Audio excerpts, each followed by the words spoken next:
বন্ধুরা, তোমরা তো নিশ্চয়ই বুঝতে পারছো আজকের ভিডিওটা কি হতে চলছে। আজ আমাদের ঘেরে মাছ ধরা হবে, চলো তোমাদের সাথে শেয়ার করি। মাছ ধরা দেখতে আমার খুব ইন্টারেস্ট লাগে, তোমাদের কাছে কেমন লাগে অবশ্যই কমেন্টে জানাবা। আর এদিকে দেখো মাছের কি লাফালাফি।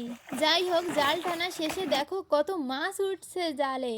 মনে হচ্ছে বেশ বড় বড় মাছ পাওয়া যাবে। দেখো কত বড় একটা সিলভার কাপ মাছ লাফ দিয়ে জলে চলে গেল। এবার চলো তোমাদের কাছ থেকে দেখাই কি কি মাছ পাওয়া গেল।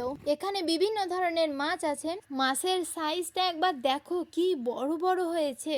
নিজেদের ঘেরের এত বড় বড় মাছ দেখে তো আমার ভীষণ ভালো লাগছে। শুধু সাদা মাছই ধরা হয়নি, একই সাথে চিংড়ি মাছও ধরা হয়েছে। দেখো কত চিংড়ি, আমরা কিন্তু এবছর অনেক মাছ পেয়েছি। এগুলো হলো আমাদের ঘেরের হোয়াইট গোল্ড। গলদা চিংড়ির সাইজগুলো বেশ বড় বড় হয়েছে।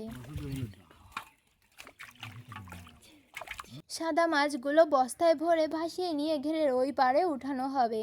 এবার এখান থেকে নিয়ে যাচ্ছে গাড়ির দিকে। চিংড়ির হাঁড়িটাও ভাসিয়ে দেওয়া হলো। আর এই দেখো, এই চিংড়িগুলো আমরা বাড়ি খাবো তার জন্য নিয়ে আসছি। আর এই চিংড়িগুলো বিক্রি করা হবে। দেখছো কত চিংড়ি মাছ, আর এই চিংড়ির পেটে দেখো কত ডিম হয়েছে। আজকের ভিডিওটা এখানেই শেষ করছি। তোমাদের কাছে মাছের সাইজগুলো কেমন লাগলো অবশ্যই কমেন্টে জানিও। বাই।